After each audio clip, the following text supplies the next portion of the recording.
श्री सद्गुरु महाराज की जय। महर्षि में ही दिनचर्या उपदेश। लेखक गुरु सेवी स्वामी भगीरथ दास जी महाराज। गुरु महाराज का प्रवचन। सांसारिक कामों के साथ त्रिकाल संध्याएं भी करें। प्यारे लोगों, इस संसार में हम लोग रहते हैं। यह स्थूल जगत मोटे मोटे तत्वों से बना है। स्थूल पदार्थों से सूक्ष्म पदार्थ बना है, ऐसा नहीं। सूक्ष्म पदार्थ का पता इस देह में रहता है। अगर केश बाल के अगले भाग को टुकड़े टुकड़े किया जाए तो वह सूक्ष्म नहीं होगा। लोग कहेंगे सूक्ष्म कैसे होगा?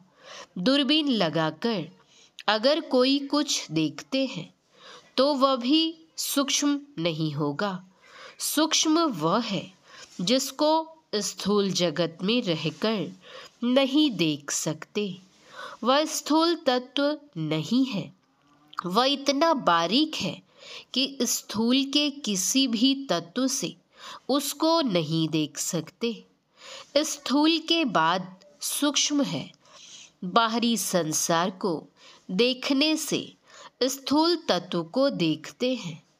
अगर आंखें बंद करके देखो तो अंधकार देखने में आता है। उस अंधकार में देखते देखते प्रकाश देखते हैं। जो उस प्रकाश को देखते हैं असल में वे ही गुरु हैं। इनकी पहचान क्या है? पहचान है वे एकांत में जब ध्यान करते हैं। रात्रि 3 बजे जगकर ध्यान करते हैं। फिर स्नान के बाद जब ध्यान करते हैं। संध्या काल में भी जब ध्यान करते हैं। जो त्रिकाल संध्या करते हैं तो पहचान में आते हैं कि ये संध्या करते हैं और दुनिया भर को सिखा सकते हैं। आप लोग चैतन्य महाप्रभु को जानते हैं। ये चैतन्य महाप्रभु बहुत शक्तिमान थे। जिनको वे पकड़ लेते थे वे उन्हीं के अनुसार बोल हरि कहने लगते थे। उसी तरह जो सिखलाते हैं उनको जानना चाहिए कि वे गुरु हैं। मैं यह नहीं कहता हूँ कि संसार में कुछ नहीं करना चाहिए। संसार के कामों को नहीं करने से काम नहीं चलता। भोजन भी नहीं चल सकता है। भोजन के वास्ते बाल बच्चों के पालन पोषण के वास्ते भी चाहिए। जो त्रिकाल संध्या करते हैं उनको बहुत समय लगाना है, सो भी करना चाहिए। संसार का भी काम करना चाहिए और त्रिकाल संध्या भी करनी चाहिए। सबसे पहले तो माता पिता सिखलाते हैं। स्कूल कॉलेज में भी जाकर सीखते हैं। हम लोगों का देश कृषि प्रधान है। जो रोजगार घूम घूम कर करते हैं और जो कपड़ा बनाते हैं सबको चाहिए कि ध्यान करें। ध्यान करते करते एक दिन अवश्य मुक्त हो जाएंगे। श्री सद्गुरु महाराज की जय। महर्षि में ही अभिनंदन ग्रंथ से मंगलमय संस्मरण। ईश्वर विश्वास का महत्व। दिनांक 24/11/1959। 4 दिन हुए महर्षि जी भंगहा आए हुए हैं। सुबह सत्संग के बाद भक्त लोग चले गए हैं।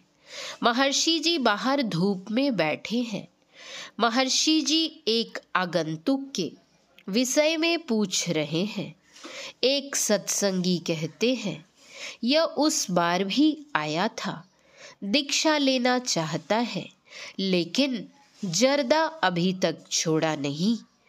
यह सब कुछ तो आप लोगों की भलाई के लिए ही छोड़ने को कहता हूँ। महर्षि जी आगंतुक को सोचकर कह रहे हैं, एक मुसलमान था। थोड़े थोड़े के अभ्यास से ही वह काफी मात्रा में जर्दा खाने लगा। दुकानदार उसके लिए जो जर्दा रखता था उससे सुगंध उठती थी। मैंने एक दिन पूछा तो कहा कि जर्दा है, फलां व्यक्ति के लिए मंगाया है। इस तरह जर्दा के सेवन से उसे थाइसिस हो गया और एक दिन उसकी मृत्यु हो गई। आगंतुक, जर्दा छोड़ना चाहता हूँ लेकिन छूटता नहीं। 2 दिन छोड़ने के बाद फिर खाने लगता हूँ। महर्षि जी मुस्कुराते हुए कहते हैं, मन कमजोर है। मन तो खूब कमजोर है। आगंतुक कहता है, भजन भेद लेना है तो मन को मजबूत कीजिए। क्षणिक बाद स्वामी जी कहते हैं, नहीं तो जो प्रतिज्ञा कराएंगे उस पर अमल नहीं कर सकेंगे, फिर भजन भेद लेना क्या। आगंतुक, स्वामी विवेकानंद ने कहा है, बिना कृपा प्रसाद के मन की मजबूती नहीं आती। महर्षि जी, कृपा तो खूब है। वातावरण शांत स्तब्ध। आगंतुक का हृदय पिघल आता, आंखें छलछला उठती।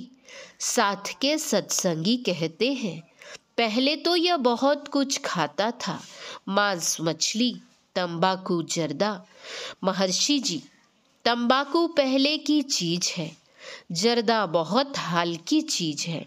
फिर एकाएक कहते हैं, भजन भेद लेना है तो सब कुछ छोड़ने के कम से कम 3 महीना बाद आए।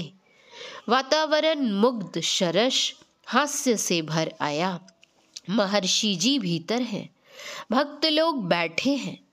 बीच में एक किनारे छोटी चौकी का सिंहासन रखा है। सारा वातावरण शांत स्तब्ध।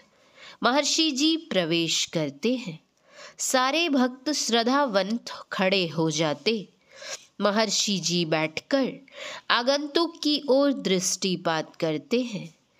आपको कोई प्रश्न करना है? आगंतुक संकोच से भर आता। वह साथी की ओर देखता है, क्या प्रश्न करे। आगंतुक के मानस का जकड़ा हुआ प्रश्न उभर आता है, बिना पात्रता के अध्यात्म का बीज निरर्थक जाता है, ऐसा स्वामी विवेकानंद ने कहा है। क्या ठीक है? महर्षि जी अपने नयन मूंद से लेते, फिर क्षणिक बाद कहते हैं, ठीक है। फिर बिना पात्रता के लोग दीक्षा लेकर क्या दीक्षा और संस्था की बदनामी नहीं करते? आगंतुक का प्रश्न हठ पकड़ता है।